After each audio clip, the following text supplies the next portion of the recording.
What's going on, everybody? Welcome to another episode of Bob's Garage, and today we're going to be reinstalling the new replacement heater core.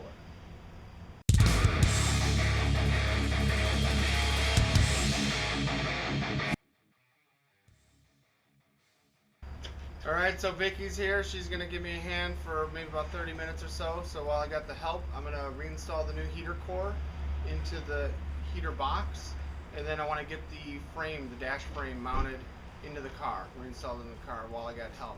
So stay tuned for more.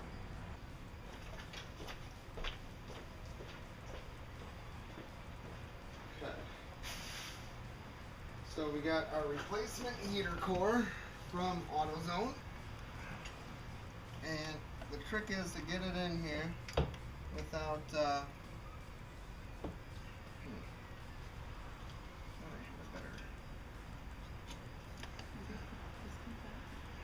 no, that's, how did I get this out of here?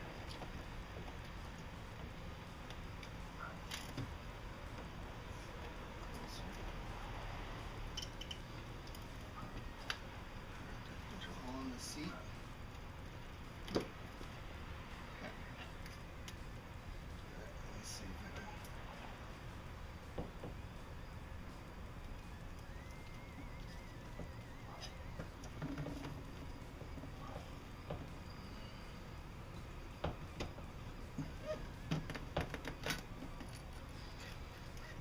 Oh, I never cleaned it out.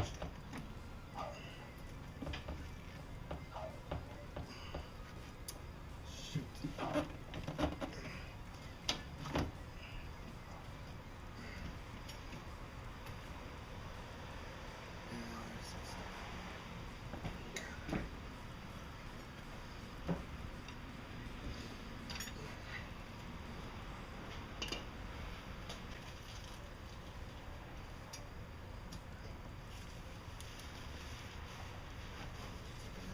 Puddle in there.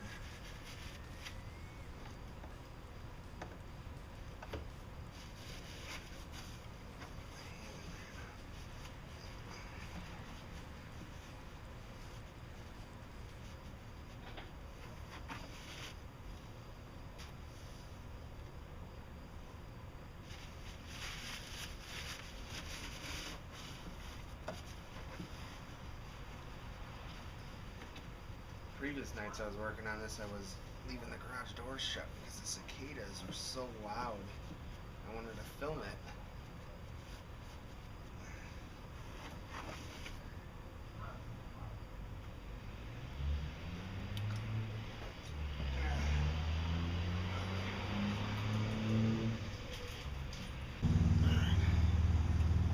Okay, you ready?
Alright, so that worked out perceivably very well.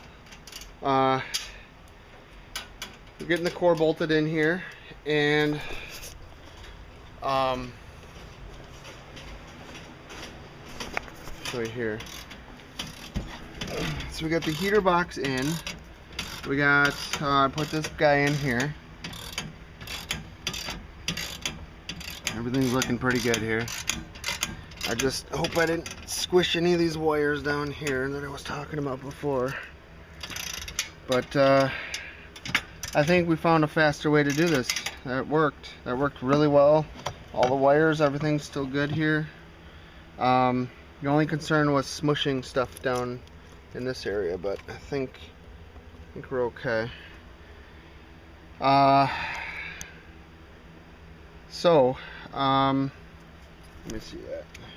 Thank you. That's about it.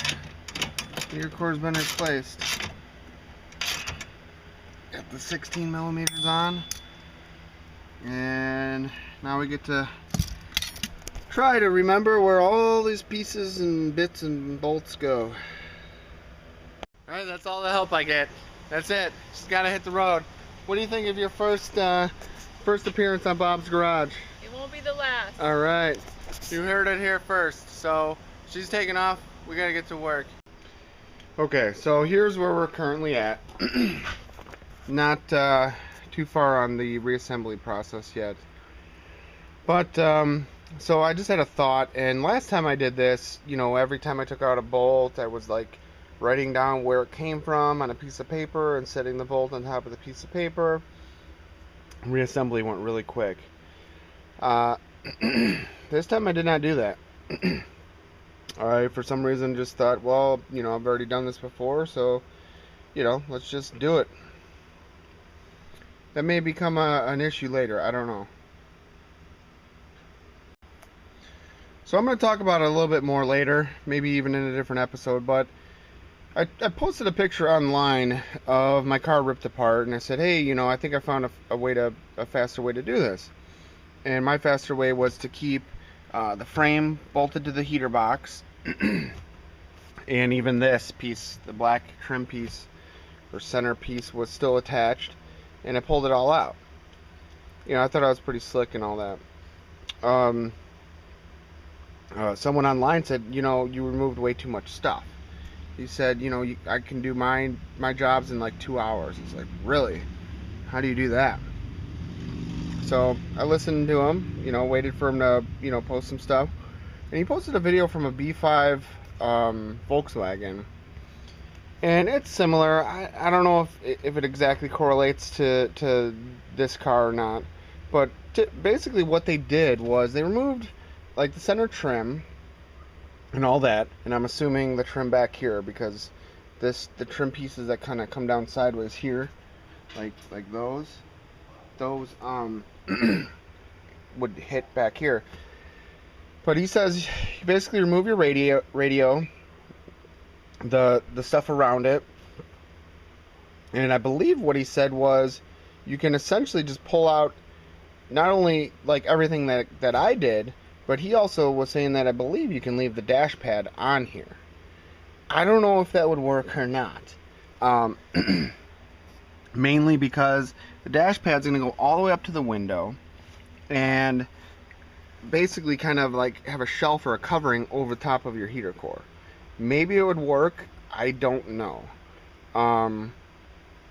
So what he was saying was, let me think about this real quick. So because your dash pad would still be on, right? You have, it would basically be like hovering over here or whatever. You still have access to these bolts. So these two bolts here, there's one bolt right there, and then there's one bolt from underneath the hood. So you remove those 4 bolts along with, I think there's one that comes up and attaches to this. I think it's like right here above the brake pedal. So you remove those 5 bolts. That holds on this core. And then he said remove the center stuff and probably a few of the bolts like along here. So there's bolts down here and here on either side of the black trim. And if what he's saying works, that would save a lot more time. The best part is I can think like you wouldn't have to remove like any of your passenger airbag stuff, which would be over here, and all that. So I'll be honest, I'm not really putting much faith in this replacement part from AutoZone. It kind of looks like my stock OEM intercoolers, like it's like crimped. The connections or the end tanks or whatever are crimped on. So I'm not really impressed by it. I'm thinking it's going to have problems again in the future, but we'll see. So if the way he's talking about would work, I might give that a try later. The only problem is I unbolted all this stuff back in here the first time around and never put it back together. So let me see. So all these pieces and parts, and I went into detail in my other videos. So if you're wondering what I'm talking about, alright, I think I even did a little video clip showing with this core completely removed, you can see these runners. But those plugs, those multicolored plugs coming down, with the faster method, you would actually remove your ECU, reach through the ECU box, reach down from up above there underneath the hood, you know, disconnect all these plugs, and that would allow you to also remove this core. So it's feasible what he's saying would work. Without actually doing it, I can't say if it would or will or would not work. I would presume you'd also need to remove your plastic ducts here, because you're going to be pulling this black frame and everything forward. It's possible it works, so I didn't talk shit to him when he suggested that I was an idiot. And you know what? He may have showed us or showed me a better way. So he said it takes him 2 hours of work to do. I'm just trying to think. I don't know if you would even have to drop the steering column. You probably would, because I think you're going to be pulling out the entire dash and rotating it down. But the steering column may fit with it. Like if you just remove that or release that lock lever, it would move and articulate and slide in and out to the point where it might work. So if you don't have to remove your steering column, that probably means you wouldn't even have to remove your gauge cluster. So I'll try to find a way to post the link to the video he was showing or he sent, maybe in this video description. But it was very interesting and definitely worth a look into. But I don't know. I don't know if it would work or not. It does seem possible because all of the wiring and all that is tightly bound to this metal core. And so if you pull that out, all the wires should theoretically come with it. So yeah. So now I get to go through all the bolts and stuff and try to get this bolted back together. So stay tuned for more. Alright guys, so here's where we're at. I got the frame core bolted in, and my back is killing me, and I need to get as much or most or all of this done tonight. So I'm sorry I'm not going to be able to film the reassembly. Obviously it's just like doing it all in reverse. Be careful with your clock spring. The clock spring is that spinny bit or spinny piece that's underneath your steering wheel.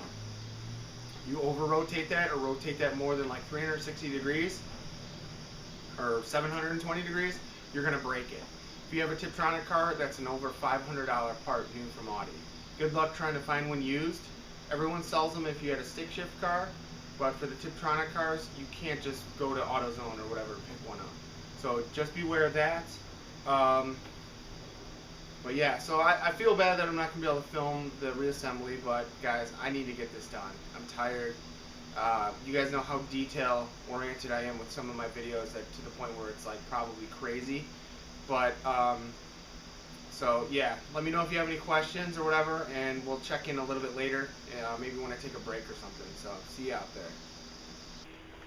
Alright, I got one more reassembly tip, and that is to tie like a little fish wire, or sometimes you can use a coat hanger or whatever, to be able to get this sunlight sensor wire through your dash pad.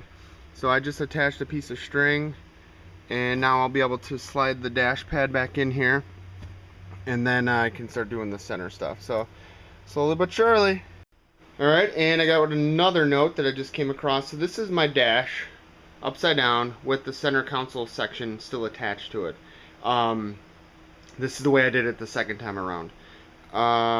So this is the passenger side. That's where the passenger airbag goes. This is where your gauge cluster goes. But in case you were wondering how to unbolt this center section of trim piece, it looks like it's right around here. There's some bolts here. 1, 2, and 3. And I think that would remove the entire center section. So these brackets here connect from this cross member up to the front, or the face of the center section of trim. I left mine all intact this time around, but if you need to remove it, that's what you need to do. These look like 8mm bolts. There's 3 of them, 1, 2, and 3. So yeah. Alright, so even I make mistakes. This is my second time doing this job, and I still just fucked it up. So I'm pretty sure I ran into the same problem the first time I did this. And this is why I keep talking about taking pictures, documenting the way your cables are routed, all that stuff. So here's the situation. I got the dash pad, all that back in, and I went to start hooking up all the connectors. So like, for instance, there's a connector here, right? And there's one, well, you can kind of see that connector down there. That particular one needs to plug into the vent. So kind of right in view here. Doesn't reach. So you gotta ask yourself, why is that? And all the vents have them. There's one here. I already plugged in the one that goes on the passenger side. You can see that little tiny wire going up there. So when I reassembled it, I was like, man, I'm not sure which way the wire thing has to be. So I'm looking here. See that bundle? This is that brake bracket. There's a bolt coming up in here. That wire bundle needs to be on the other side of the brake bracket. So basically this main wire trunk needs to follow like the back side of this core support. That kind of fucks everything up. So now this little sensor wire won't reach here. Also, when I go to push the steering column back up into place, the wires are basically on the wrong side. So like this big bunch of wires should be kind of coming from above. That's not going to show up on camera, but like it should be coming from like right behind here rather than below, because this plate, this is on the steering column plate. There's 4 bolts. That plate needs to sit flush or flat with the bottom of these sections here. So what that means is I'm probably going to have to undo all the work that I just did. And it's not incredibly too much work. Obviously, I just don't want to do it. It's hot as hell out here. I'm tired. And it's about 8:30, so it's not too late. So I'm debating on, should I just get some caffeine and just power through this, or what? Or just call it a night and say screw it because I'm so frustrated. So, and it's just stupid stuff, you know, like I gotta remove this sunlight sensor so I can take the dash pad back off, and I just put a couple more bolts in. But you gotta take it slow. You gotta the wire trunk, it's gotta be in the right location. I'm telling you now. If you get it in the wrong spot, nothing's gonna go back together. You're not gonna get the core back in, or you'll get like everything like it did now, but later on it's gonna screw you and bite you in the ass. And you gotta do it right. You don't want to mess this up. You don't want to booger it, because you're gonna have rattles. Stuff's not gonna be, you know, tight.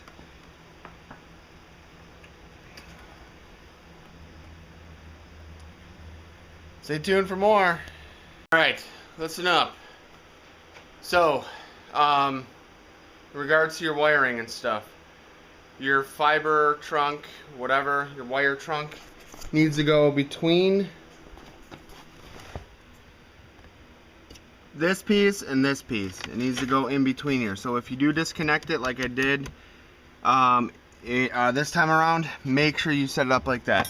Now, I don't know if you're gonna see it, but see how this is that bracket that's straight up from the brake pedal, and that hole lines up when everything's in place with the frame. Run your wiring loom above that. It's actually gonna kind of run like back.